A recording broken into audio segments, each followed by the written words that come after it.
धामी सरकार का बड़ा फैसला सामने आया। उत्तराखंड के कई स्थानों के अब नाम बदले गए हैं। धामी सरकार ने 15 जगहों के नाम बदल दिए। उत्तराखंड के मुख्यमंत्री पुष्कर सिंह धामी का यह बड़ा फैसला है। सीएम धामी ने हरिद्वार, देहरादून, नैनीताल और उधम सिंह नगर में स्थित विभिन्न स्थानों के नाम बदले हैं। हरिद्वार जिले में स्थित औरंगजेबपुर का नाम बदलकर शिवाजी नगर कर दिया गया और इसी जगह गाजीवाली को आर्यनगर का नाम दिया गया है। नाम बदलने को लेकर मुख्यमंत्री पुष्कर सिंह धामी ने कहा कि विभिन्न स्थानों के नाम में परिवर्तन जनभावना, भारतीय संस्कृति और विरासत के अनुरूप किया जा रहा है और इससे लोग भारतीय संस्कृति और इसके संरक्षण में योगदान देने वाले महापुरुषों से प्रेरणा ले सके। यूपी के बाद अब उत्तराखंड में गांवों के नाम बदले हैं। प्रदेश में इस नाम परिवर्तन को ऐतिहासिक कदम माना जा रहा है। सरकार का कहना है कि ये फैसला जनता की आस्था, परंपरा और ऐतिहासिक महत्व को ध्यान में रखते हुए लिया गया। सीएम धामी ने कहा कि लोगों को काफी लंबे समय से प्रतीक्षा थी कि उन स्थानों के नाम वहां की जनभावनाओं के अनुरूप, वहां की संस्कृति के अनुरूप होने चाहिए। हमारे राज्य का जो स्वरूप है, देवभूमि है, उसके अनुरूप नाम होना चाहिए। लोगों की जनभावनाओं के अनुरूप सभी के जो सुझाव आए थे उसके अनुसार नए नामों की घोषणा की है, जिसका लोगों ने स्वागत किया। तो आपको ग्राफिक्स के जरिए बता रहे हैं किन जगहों का नाम बदला गया है। औरंगजेबनगर, गाजीवाली का नाम आर्यनगर किया गया। खानपुर कुर्सली का नाम अंबेडकर नगर किया गया है। इदरीपुर का भी नाम बदला गया है। नियावाला का नाम रामजीवाला, पीरवाला का नाम केसरी नगर किया गया। चांदपुर खुर्द का नाम पृथ्वीराज नगर किया गया है। नवाबी रोड का नाम अटल मार्ग किया गया। पंचक्की से IIT मार्ग का नाम गुरु गोवलकर किया गया है। नगर पंचायत सुल्तानपुरी पट्टी का नाम कौशल्यापुरी रखा गया है। औरंगजेबपुर का नाम शिवाजी नगर, गाजीवाली का नाम आर्यनगर, चांदपुर का नाम ज्योतिबा बाई के नाम से रखा गया है। खानपुर कुर्सली का नाम अंबेडकर नगर के नाम से, चांदपुर खुर्द का नाम पृथ्वीराज नगर, अब्दुल्लापुर का नाम दक्ष नगर किया गया। लोगों को लंबे समय से प्रतीक्षा थी कि वहाँ के नाम वहाँ की जनभावनाओं के अनुरूप होना चाहिए, वहाँ की संस्कृति के अनुरूप होना चाहिए, वहाँ के जो हमारी संस्कृति है उसके अनुरूप होने चाहिए। साथ ही जो हमारे उन क्षेत्रों के महापुरुष रहे हैं या उनका उस क्षेत्र में उस प्रकार की संस्कृति में योगदान रहा है, ऐसे नाम और राज्य का जो हमारा स्वरूप है देवभूमि के अनुरूप होने चाहिए। तो लोगों की जनभावनाओं के अनुरूप सभी के जो सुझाव आए थे उसके अनुरूप इन नामों की घोषणा की गई है, जिसका लोगों ने स्वागत किया है। चलिए अब आगे बढ़ेंगे और अगली बड़ी खबर का रुख करेंगे, जहां देहरादून से ये बड़ी खबर है। पंचमुखी हनुमान मंदिर सीएम धामी पहुंचे हैं। सीएम धामी ने पंचमुखी हनुमान मंदिर में पूजा अर्चना की है। देहरादून के धर्मपुर में पंचमुखी हनुमान मंदिर स्थित है। उत्तराखंड के मुख्यमंत्री पुष्कर सिंह धामी ने देहरादून के धर्मपुर में पंचमुखी हनुमान मंदिर में जाकर पूजा अर्चना की है। तो ये तस्वीरें भी देखिए, पंचमुखी हनुमान मंदिर की ये तस्वीर है, जहां पर सीएम पुष्कर सिंह धामी पहुंचे, पूजा अर्चना करते हुए नजर आ रहे हैं। पंचमुखी हनुमान मंदिर में पूजा अर्चना की गई है और कहा जाता है कि इस मंदिर का विशेष महत्व है। पूरे प्रदेश के साथ साथ देश के कल्याण के लिए सीएम धामी पहुंचे और पंचमुखी हनुमान मंदिर में पूजा अर्चना की है।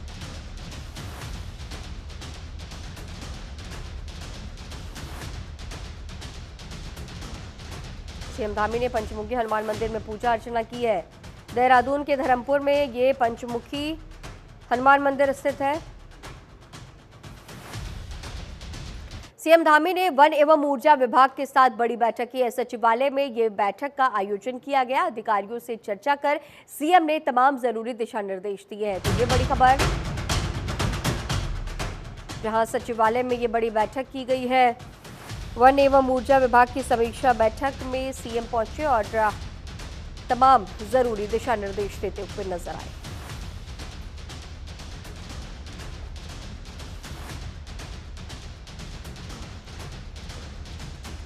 अधिकारियों के साथ सीएम ने चर्चा की और इस दौरान जरूरी दिशा निर्देश दिए हैं।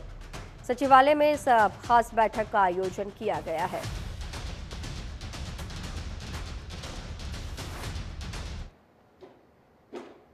और चलिए अब आगे बढ़ते हैं, जहां सरकार के निर्देश पर शासन ने 3 अधिकारियों को अहम जिम्मेदारी दी है। कुट्टू का आटा खाने से बीमार हुए लोगों के बेहतर उपचार के लिए ये अहम जिम्मेदारी दी गई। नगर मजिस्ट्रेट प्रत्यूष सिंह को दून मेडिकल कॉलेज की जिम्मेदारी सौंपी गई है। उप मजिस्ट्रेट न्यायिक सदर कुमकुम जोशी को कोरोनेशन अस्पताल की जिम्मेदारी दी गई। वहीं उप मजिस्ट्रेट सदर हरगिरी को इंद्रेश अस्पताल की जिम्मेदारी सौंपी गई है। तो लोगों के बेहतर इलाज के लिए ये अहम जिम्मेदारी सौंपी गई।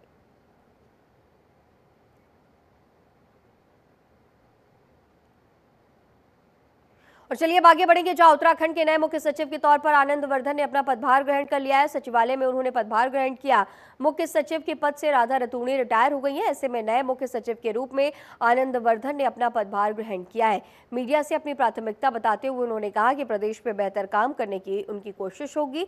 सरकार की योजनाओं को जन जन तक पहुंचाने के लिए काम किया जाएगा। मुख्य सचिव ने मुख्यमंत्री पुष्कर सिंह धामी का भी आभार व्यक्त किया। आपको बता दें कि आनंद वर्धन कई महत्वपूर्ण पदों पर काम कर चुके हैं। 1992 बैच के IAS आनंद वर्धन ने उत्तराखंड के 19वें मुख्य सचिव के रूप में अपना पदभार ग्रहण किया।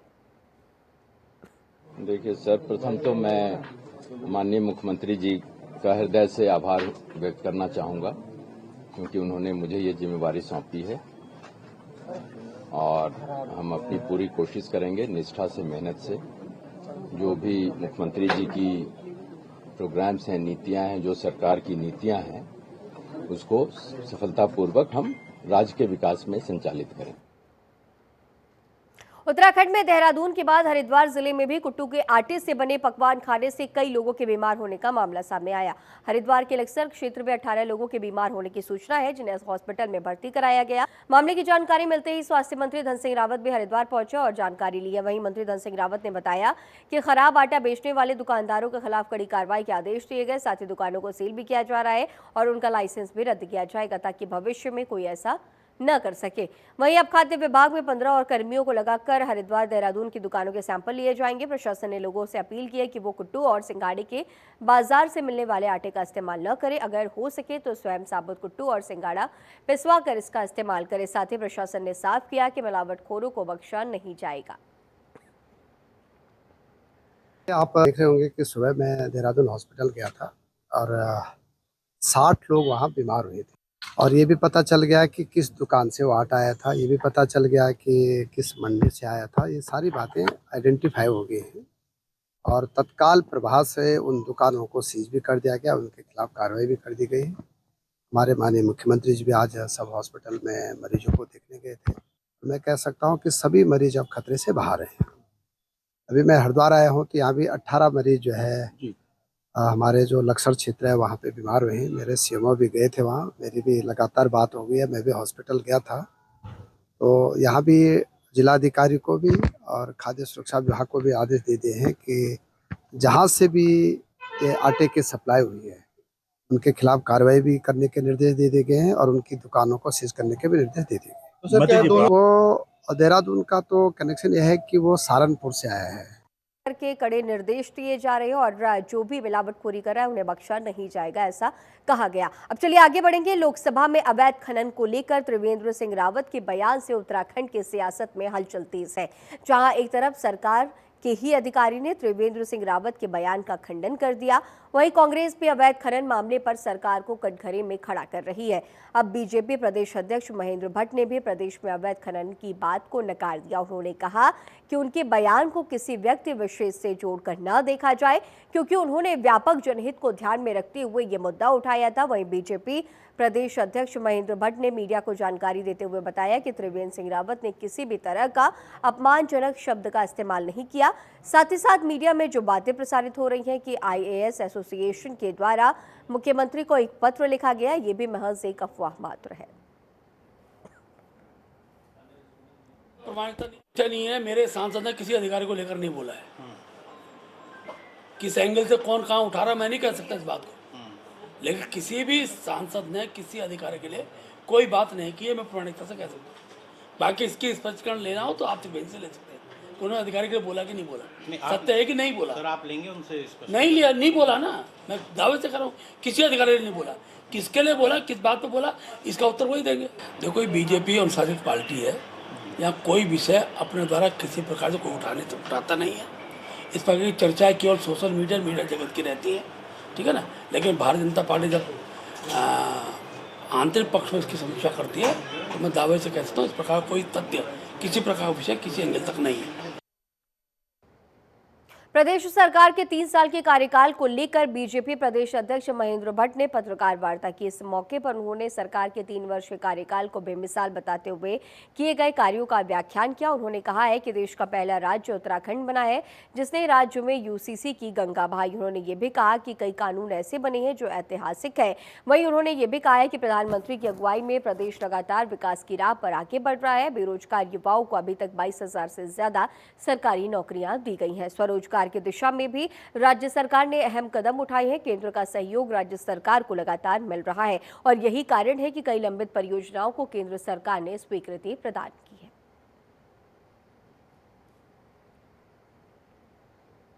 तो सरकार के कार्यों का इस दौरान व्याख्यान किया है। सरकार की तरफ से क्या बेहतरीन कार्य किए जा रहे हैं, इसे लेकर के ये व्याख्यान किया गया। महेंद्र भट्ट ने पत्रकार वार्ता की और इस दौरान सरकार के विशेष कार्यों को गिनाते हुए नजर आए हैं। सड़कों के सड़क निर्माण के लिए, सड़क के सुधारीकरण के लिए 450 करोड़ रुपए की धनराशि प्रधान भारत सरकार ने उत्तराखंड राज्य को दी है। ये हम सब के लिए बहुत ही महत्वपूर्ण, मैं कह सकता हूँ कि इस राज्य की दृष्टि से एक प्रभावशाली पक्ष सूचना हो सकता है।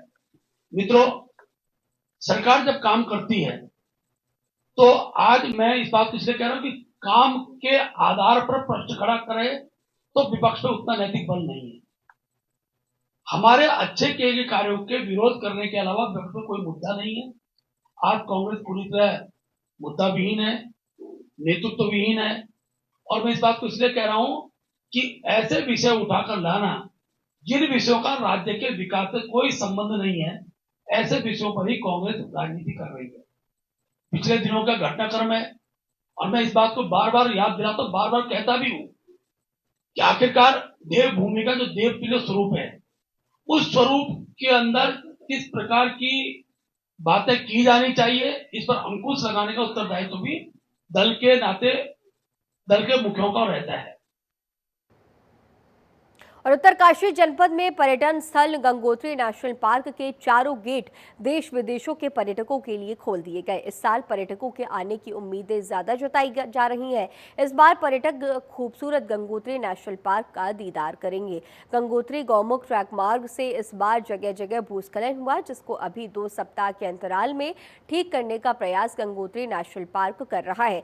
वहीं गंगोत्री नेशनल पार्क उप निदेशक ने बताया कि गंगोत्री नेशनल पार्क के चारों गेटों को देश विदेश के पर्यटकों के लिए खोल दिया गया। गौमुख ट्रैक मार्ग का सुधारीकरण कार्य चल रहा है और इस पार्क में एक ओर जहां हिमालय की बर्फ से आच्छादित ऊंची चोटियां हैं, तो दूसरी ओर तरफ गहरी नदियों की गहरी घाटियां, खड़ी चट्टानें, ग्लेशियर और सकरी घाटियां भी हैं। ये पार्क हिम तेंदुए के प्राकृतिक घर के रूप में पहचान रखता है। हिम तेंदुए के अलावा यहाँ काला भालू, भूरा भालू, कस्तूरी मृग आदि पाए जाते हैं। आज दिनांक 1 अप्रैल 2025 को गंगोत्री राष्ट्रीय पार्क के चारों गेट पर्यटकों के लिए खोल दिए गए हैं। इस साल आशा है कि अधिक संख्या में पर्यटक गंगोत्री नेशनल पार्क का दीदार करेंगे और यहाँ की जो सुंदर सुरम्य वातावरण है उसका लाभ उठाएंगे और आनंदमय होकर यहाँ से जाएंगे।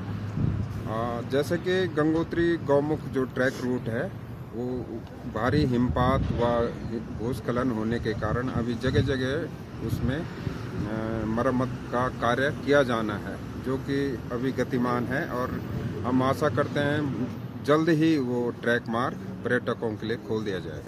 जी सभी लोगों के लिए नमस्कार। और आज हमारे गंगोत्री नेशनल पार्क के जो चारों गेट हैं वो पर्यटकों के लिए खोल दिए हैं। और हालांकि जो हिमपात हुआ है अभी गंगोत्री गौमुख के जो ट्रैक है, हालांकि थोड़ा हम लोग अभी फर्स्ट ट्रैकर हैं यहाँ पे जो कि गट्टांगली में आए हुए हैं। तो काफ़ी खूबसूरत वैली है गट्टांगली। अभी तो हमने फ़ोटो वगैरह में देखा है, तो अभी हम लोग देखेंगे यहाँ पे। और आज से गंगोत्री मतलब यहाँ पे जितने भी फॉरेस्ट है गट्टांगली का, ये ट्रैक खुल चुका है। और अभी हम लोग जो रुके थे यहाँ पे, मेनली हम लोग कल जाने वाले थे, बट हम लोग गट्टांगली ट्रैक के लिए यहाँ पे रुके हुए थे। तो अभी हम लोग गट्टांगली ट्रैक करेंगे। ग्रीष्मकालीन धान पर प्रतिबंध हटाने की मांग को लेकर भारतीय किसान यूनियन के प्रदेश अध्यक्ष के नेतृत्व में किसानों ने प्रदर्शन कर मुख्यमंत्री को संबंधित ज्ञापन उप जिलाधिकारी को सौंपा। इसमें कहा गया कि पिछले 2 दशकों से किसान ग्रीष्मकालीन धान लगा रहे हैं, जिससे किसानों के आर्थिक जीवन में बढ़ोतरी हुई है। लेकिन पिछले दिनों जिलाधिकारी ने ग्रीष्मकालीन धान को प्रतिबंधन करने का आदेश दे दिया, जो कि किसानों के लिए हानिकारक है। किसानों ने आग्रह किया कि इस वर्ष किसानों को धान लगाने की अनुमति दी जाए, क्योंकि किसान 1 वर्ष पहले से ही अपनी फसल लगाने की योजना बना लेते हैं। कुमाऊं भ्रमण के दौरान अपर पुलिस महानिदेशक डॉक्टर वी मुरुगेशन ने सुप्रसिद्ध मां पूर्णागिरी मेले में कानून और यातायात व्यवस्था की समीक्षा की। उन्होंने मां पूर्णागिरी मंदिर के दर्शन भी किए। इस दौरान पुलिस जवानों के रहने, खाने और ठहरने के उचित प्रबंध किए जाने संबंधित निर्देश भी दिए गए। भीड़ के दौरान अपने परिजनों से बिछड़ने वाले बच्चों, बुजुर्गों और महिला पुरुषों की त्वरित खोजबीन कर उनके परिजनों से मिलाए जाने के संबंध में भी निर्देश दिए गए हैं।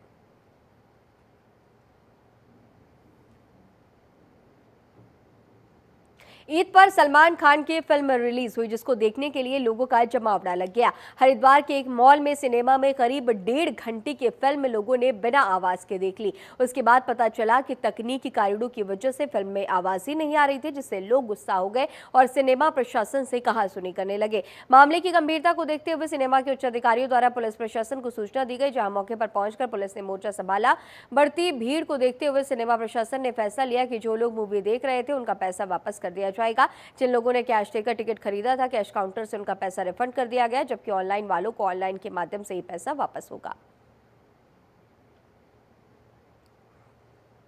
कुट्टू का आटा खाने से देहरादून और हरिद्वार में लोगों के बीमार होने पर चमोली पुलिस भी अब अलर्ट मोड पर है। पुलिस ने दुकानों में चेकिंग अभियान चलाया और इस दौरान एक दुकान से कुट्टू के आटे के 16 पैकेट सैंपल लिए गए। साथ ही दुकानदारों को सख्त हिदायत दी गई है कि आटे की प्रामाणिकता की पुष्टि होने के बाद ही कुट्टू का आटा बेचा जाएगा। पुलिस अधीक्षक के निर्देश के बाद पुलिस ने विभिन्न बाजारों में परचून की दुकानों में विशेष चेकिंग अभियान चलाया है। चमोली कस्बे से एक जनरल स्टोर से पुलिस ने 250 ग्राम के 16 पैकेट लिए और उन्हें जांच के लिए भेजा गया।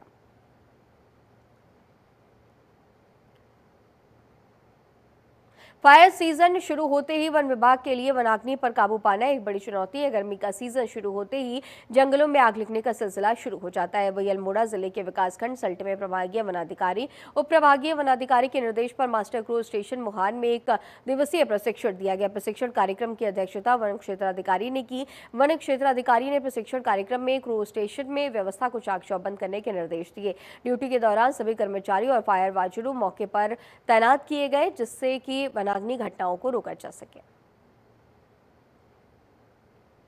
वन क्षेत्र के फायर वॉचर्स हैं, उनका एक दिन का प्रशिक्षण कार्यक्रम किया गया था और पूरे मोहान रेंज के स्टाफ को एकत्र किया गया था, जिसमें उन्हें आदेश दिए गए, जो हमें आदेश ऊपर से प्रभागीय वनाधिकारी और उप प्रभागीय वनाधिकारी द्वारा दिए गए थे कि अपने क्षेत्र में फायर लाइन जो हमारी बटिया होती है, जो हमारी नेचुरल फायर लाइन्स होती हैं जैसे कि नाले, गधेरे वगैरह, इनको साफ़ किया जाए, जिससे कि वनाग्नि यदि किसी क्षेत्र में फैल भी जाती है तो उसे रोका जा सके। साथ ही साथ यह निर्देश दिए गए कि जो हमारी वनाग्नि समितियां हैं वो बनाई जाए, जिसमें पहले जो सहभागिता थी उसको बढ़ाया गया है, जिसमें अब पटवारी, ग्राम प्रधान, सरपंच और भी जनप्रतिनिधि किसी क्षेत्र के होते हैं उनको आग बुझाने के लिए इस फायर सीजन में हमारे साथ सहयोग में शामिल किया जाए, जिससे उनकी भी इसमें अकाउंटेबिलिटी निर्धारित की जाएगी, वो भी हमारे साथ वनाग्नि को कंट्रोल करने में सहयोगी रहेंगे।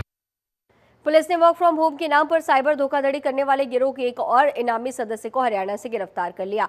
पीड़ित को वर्क फ्रॉम होम के में बोनस का लाभ देने का लालच देकर 3,07,000 की साइबर धोखाधड़ी की गई थी। वरिष्ठ पुलिस अधीक्षक ने बताया कि 17 नवंबर 2024 को श्रीनगर के गोला बाजार निवासी समीर कालरा ने कोतवाली श्रीनगर पर एक शिकायती प्रार्थना पत्र दिया। शिकायती पत्र में उन्होंने कहा था कि किसी अज्ञात व्यक्ति ने उन्हें वर्क फ्रॉम होम करने के लिए बोनस प्रॉफिट दिए जाने का लालच देकर कुल 3,07,539 रुपए की ऑनलाइन धोखाधड़ी की थी। शिकायत पर संबंधित धाराओं में मुकदमा दर्ज कर पुलिस टीम का गठन किया गया है। एसएसपी ने बताया कि गिरफ्तारी के लिए उस पर इनाम भी घोषित किया गया है। गठित पुलिस टीम ने फरार राजन की कॉल लोकेशन के आधार पर पुलिस लाइन के पास भिवाड़ी हरियाणा से उसे गिरफ्तार किया है। साइबर धोखाधड़ी गैंग्स के द्वारा आजकल लोगों के साथ वर्क फ्रॉम होम के नाम पर धोखाधड़ी की जा रही है, जिसमें जनता से वर्क फ्रॉम होम के नाम पर नौकरी लगाने का लालच देते हुए लोगों से पैसों की डिमांड की जाती है। इसी प्रकार की एक शिकायत एक श्रीनगर निवासी के द्वारा हमारे थाने में दर्ज करवाई गई थी, जिसका संज्ञान लेते हुए मुकदमा पंजीकृत किया गया। जांच में ये पाया गया कि ये गैंग हरियाणा से ऑपरेट कर रही है। हमारी टीम के द्वारा इसके एक मुख्य सदस्य को हरियाणा से गिरफ्तार किया गया है और आज न्यायालय में पेश किया जा रहा है। मेरा समस्त जनता से अनुरोध है, यदि आपके साथ किसी के द्वारा वर्क फ्रॉम होम के नाम पर आपको जॉब दिलाने का झांसा दिया जाता है और आपसे पैसे की डिमांड की जाती है, कृपया इसकी शिकायत निकटवर्ती थाने में अवश्य दें। लोहाघाट डिपो की रोडवेज बस देहरादून से हरिद्वार की ओर आते हुए स्टीयरिंग लॉक होने के कारण पलट गई है। इस बस में लगभग 12 यात्री सवार थे जो घायल हो गए हैं। वहीं मौके पर पहुंचे पुलिस ने सभी घायलों को इलाज के लिए जिला अस्पताल भेजा है। वहीं क्रेन के माध्यम से पलटी हुई बस को रोड के किनारे से हटाकर किनारे किया गया। मौके पर पहुंचे एसपी सिटी ने बताया कि देहरादून से ये बस हरिद्वार आ रही थी। ये लोहाघाट डिपो की बस है। इस बस में 12 लोग सवार थे। सभी लोगों को हल्की चोटें आई हैं। सभी घायलों को इलाज के लिए जिला अस्पताल भेजा गया है। बस पलटने का मुख्य कारण स्टीयरिंग लॉक होना बताया गया।